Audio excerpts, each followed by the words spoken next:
할렐루야 찬양대 너무나도 감사드립니다. 또 기도해 주신 유순희 권사님과 또 성경 봉독해 주신 백종인 권사님 감사드립니다. 특별히 우리 백종인 권사님이 성경 봉독하시는 줄 알았으면 제가 좀 짧게 준비할 걸 그랬는데 우리 백종인 권사님이 너무 아나운서처럼 너무 성경 봉독을 잘해 주셔가지고 마쳤을 때 그렇게 아멘 크게 나오는 거 처음 들은 것 같아요. 네, 엄청나게 잘 성경 봉독해 주셔가지고 제가 또 더 열심히 은혜롭게 말씀 전하도록 하겠습니다. 감사합니다. 오늘 이 시간 주님을 예배하시는 모든 일신교회 성도님들에게 주님께서 주시는 참 평안과 사랑이 넘쳐나시기를 소망합니다. 네, 제가 어하나 그 클럽을 이렇게 하고 있어가지고 이 자리 이 시간에 오랜만에 서게 된 것 같은데 제가 어하나 하러 갈 때보다 사람이 많이 준 것 같아요. 네, 다음 주에는 더 많은 우리 성도님들 함께 주일 오후 예배 함께 드릴 수 있으면 좋을 것 같습니다. 한 여자가 잔뜩 근심 어린 얼굴로 목사님을 찾아왔다고 합니다.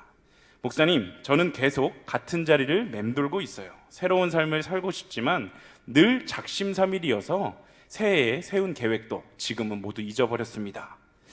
목사는 여인의 말을 듣고 창고로 가더니 하얗게 먼지가 내려앉은 낡은 소쿠리를 들고 나와서 여인에게 건네면서 이렇게 이야기를 했다고 합니다.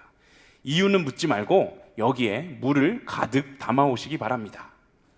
구멍이 숭숭난 소쿠리에 물을 담아오라는 그 말에 여인은 어리둥절했지만 이내 목사님의 말씀을 따라서 순종해야겠다라는 생각을 들고 이제 우물가로 향했습니다. 하지만 아무리 애를 써도 그 구멍이 숭숭난 그 소쿠리에 물이 담길 리가 없었고 여인은 잔뜩 화가 난 얼굴로 목사님 앞에 찾아오게 되었습니다. 그러자 목사가 웃으면서 말했는데요. 소쿠리에 물을 담지는 못했지만 소쿠리에 쌓여 있었던 그 하얀 먼지는 다 사라졌습니다. 마음먹은 대로는 안 돼도 무언가 새롭게 시작하려고 노력하는 그 노력 자체가 너무나도 의미 있는 것입니다 라고 말했다고 합니다. 매해 정초가 되면 새로운 습관을 시작하고자 우리는 결심을 하게 됩니다. 그러나 그 새로운 습관을 우리가 계속해서 이루어 나가기에는, 지속하기에는 그것은 쉽지가 않습니다. 자칫 작심삼일로 물러나기가 너무나도 쉽지만 그러나 실패했다고 우리가 포기하지 말아야 할 것은 한 번의 그 실수가 실패를 의미하는 것은 아니기 때문입니다. 작심삼일이라면 3일마다 계속하여서 작심하여서 끊임없이 그것들을 이루어가면 됩니다. 앞서 말한 대로 마음 먹은 대로는 되지 않아도 무언가 새롭게 시작하려는 것 자체가 의미가 있는 것이기 때문입니다. 2023년 우리 교회는 성령으로 새롭게 라는 표어를 가지고 마음에 품고 한 해를 달려가게 됩니다. 성령으로 새롭게 되기 위해서 더욱 예배의 자리를 사모하고 또 말씀과 기도를 사모하는 우리 일신교회 모든 성도님들이 다 되시기 바랍니다. 혹시 마음먹은 대로 우리의 신앙생활이 순탄하지 않고 또 성령으로 새롭게 되고자 매일같이 결단하지만 작심삼일에 그칠지라도 새롭게 또 결단하여서 하나님의 기쁨이 되는 한 해를 보내시는 우리 모든 성도님들이 되시기를 소망합니다. 이 시간 역대하 8장의 내용으로 함께 이야기를 나눠볼 텐데요. 그 충성의 사전적 의미는 진정에서 우러나오는 정성이라고 합니다. 이러한 충성은 인간관계의 기본이 되는데요.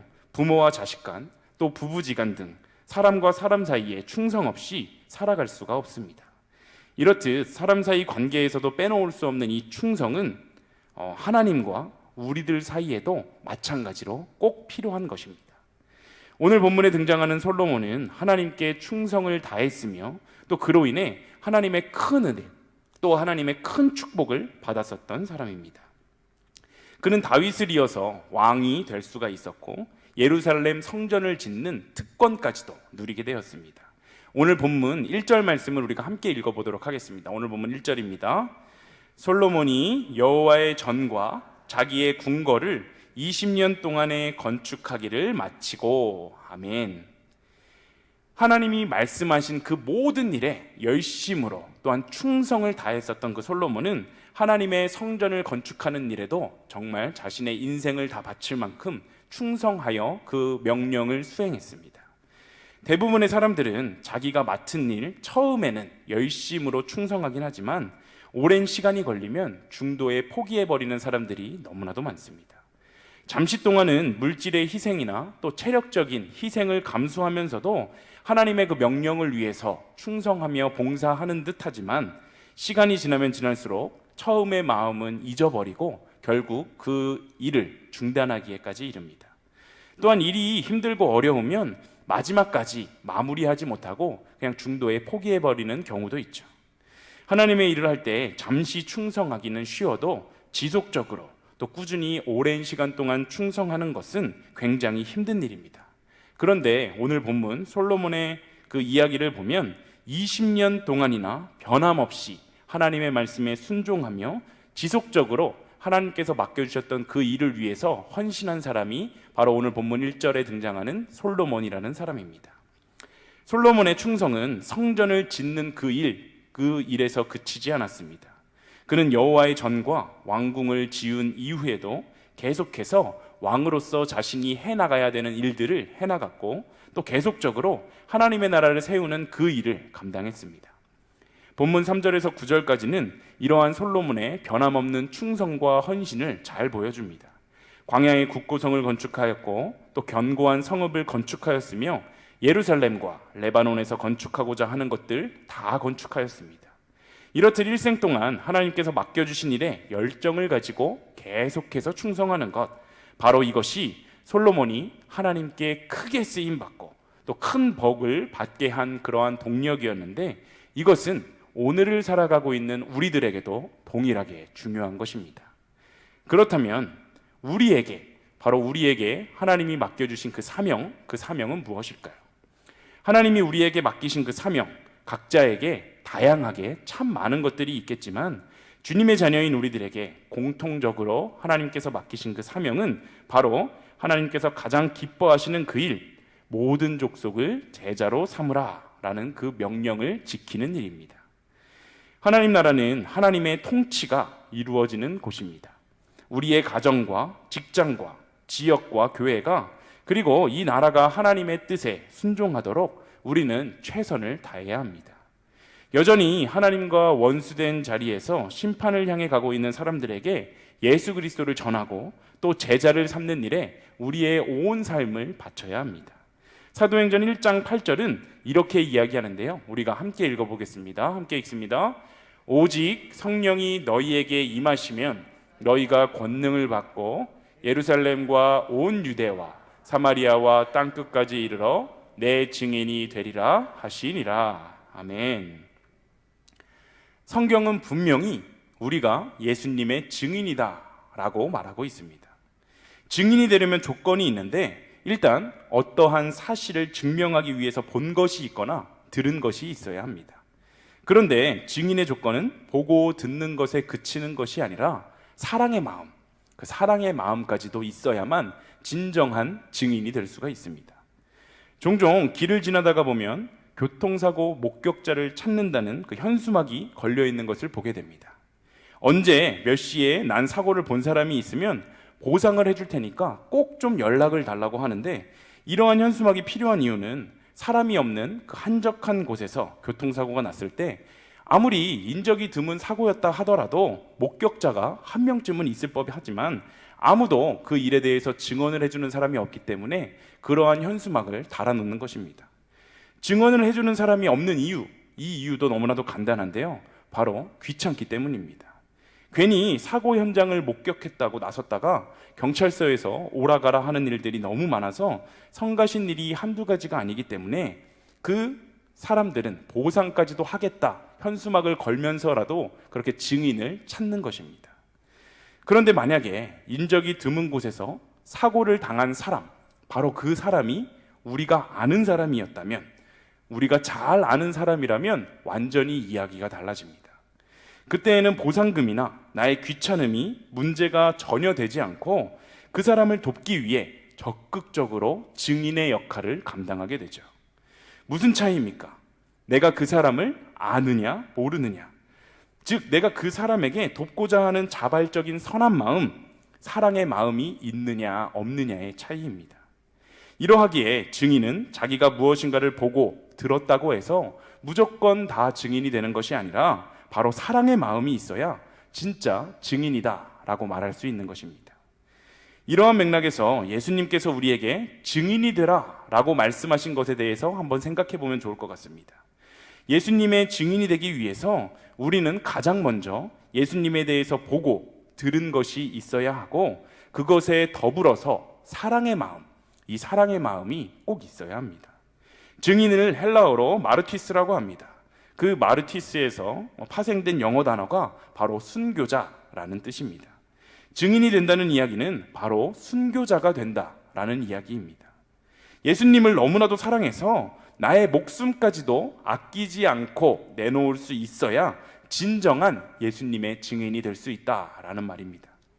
지금 이 순간에도 여전히 우리를 사랑해주고 계시고 우리와 함께 하시는 하나님은 우리에게 사명을 주시고 또 그 사명을 우리가 충성되이 따르고 순종하기를 원하십니다. 일신교회 모든 성도 여러분들의 삶이 솔로몬처럼 자신에게 맡겨진 사명을 충성되이 행하시기를 소망합니다. 여전히 부족하고 또 여전히 연약한 우리이지만 하나님께서 우리를 사랑하시기에 자녀 삼아 주셨고 우리에게 하나님의 일을 맡겨주신 것이 아니시겠습니까? 특별히 하나님이 우리에게 맡기신 그 일, 땅끝까지 주님의 복음을 들고 전하는 일에 증인이 되라 말씀하신 그 사명을 우리 역시 솔로몬에게 그 사명을 맡겨주신 것, 솔로몬이 끝까지 충성을 다했던 것처럼 우리도 바로 그 사명을 잘 붙들고 우리의 삶이 다하는 날까지 충성되이 순종하는 모습을 가질 수 있으면 좋을 것 같습니다. 우리의 충성된 모습을 통해 예수님이 증거되고 또 많은 영혼이 주님께로 돌아오는 놀라운 성령님의 역사하심을 함께 바라보는 2023년 우리 일신교회 모든 성도님들이 다 되시기를 간절히 소망합니다. 영국의 정치가였던 처칠을 아실 것입니다. 2차 세계대전 당시 영국의 총리를 지냈으며 세계대전을 승리로 이끄는 데 큰 공을 세웠던 그는 2002년 BBC가 영국인 100만 명을 대상으로 조사한 위대한 영국인 100명 가운데 아이작 뉴턴과 또 셰익스피어를 제치고 처칠이 1등을 한 정도로 영국인들에게는 굉장히 유명한 사람이라고 합니다. 하루는 처칠이 다급한 일 때문에 운전사에게 그 차를 급하게 몰게 했다고 합니다. 그런데 교통경찰관이 처칠을 태운 자동차가 과속으로 달리는 것을 보고 그 차를 세우게 했습니다. 면허증 제시를 요구하는 경찰관에게 기사는 처칠 수상캐셔 타셨다라고 말했습니다. 하지만 경찰관은 과속은 과속입니다. 딱지를 떼겠으니까 계속 벌금을 물도록 하십시오 라고 이야기를 했습니다. 이 경찰관의 태도가 너무나도 완고하자 이번에는 처칠이 직접 나섰습니다. 이봐, 내가 누군 줄 알아? 처칠이 언성을 높였는데 경찰관은 얼굴은 우리 수상각하와 비슷합니다. 하지만 법을 지키지 않는 것은 우리 수상각하와 비슷하지 않습니다 라고 대답하고 결국 처칠에게 그 딱지를 떼었다고 합니다. 의회에서 업무를 마친 처칠은 경찰을 지휘하는 총감을 불러서 그 딱지를 떼었던 경찰관을 찾아오라고 했습니다. 이는 지나고 나서 생각해 보니까 그가 일을 제대로 하였기 때문에 그를 격려하고 또 그에게 특진을 시켜주기 위함이었습니다. 그런데 이번에는 경찰 총감이 이렇게 말하는데 과속하던 차를 적발했다고 특진시키는 규정은 없다라고 말하면서 딱 잘라서 거절을 했다고 합니다. 우리가 세상을 살아갈 때 반드시 지켜야 하는 원칙들이 있습니다. 이미 태어난 순간부터 사회에 속해 있는 사람들이라면 누구나 어른은 물론 어린아이들까지 이러한 원칙들에 대해서 듣고 또 보고 또 배우게 됩니다. 하지만 의외로 많은 사람들이 다른 사람들이 원칙을 지키는 것은 당연한 일로 여기면서 자신에 대해서는 예외의 규정을 두어서 관대한 태도를 보이는 사람들이 너무나도 많습니다. 내가 하면 로맨스고 남이 하면 불륜이다 라는 내로남불이라는 말도 있지 않습니까? 이러한 맥락에서 오늘 본문 역대하 8장 11절의 말씀을 우리가 함께 살펴보도록 하겠습니다. 함께 읽습니다. 솔로몬이 바로의 딸을 데리고 다윗 성에서부터 그를 위하여 건축한 왕궁에 이르러 이르되 내 아내가 이스라엘 왕 다윗의 왕궁에 살지 못하리니 이는 여호와의 궤가 이른 곳은 다 거룩함이니라 하였더라. 아멘. 솔로몬은 이방인이었던 바로의 딸과 결혼하고 그 아내를 위해서 왕궁을 지었습니다. 왕궁은 다윗의 성과 멀리 떨어진 곳에 지었었는데 그것에는 솔로몬의 특별한 뜻이 있었습니다. 이스라엘의 왕 다윗의 궁전은 일찍이 여호와의 법궤가 모셔진 적이 있었던 것으로 거룩한 곳이었기 때문에 이방 여자, 즉 부정한 여자를 그곳에 있게 할 수 없다라는 그 솔로몬의 생각이 있었습니다. 비록 자신의 아내이기는 하지만 그렇다고 해서 그 신앙의 원칙, 본인이 세운 신앙의 원칙, 또 하나님께서 주신 그 신앙의 원칙까지 깨버릴 수는 없는 것이었기 때문입니다. 이 원칙은 누구에게나 동일하게 적용될 수 있어야 합니다. 나에게도, 또 나의 가족에게도, 내가 잘 아는 사람들에게까지도 마찬가지입니다. 솔로몬은 11절 하반절 여호와의 궤가 이른 곳은 다 거룩함이니라 라고 말하면서 공과 사를 분명히 하였고 하나님의 것과 또 세상의 것을 구별하였습니다.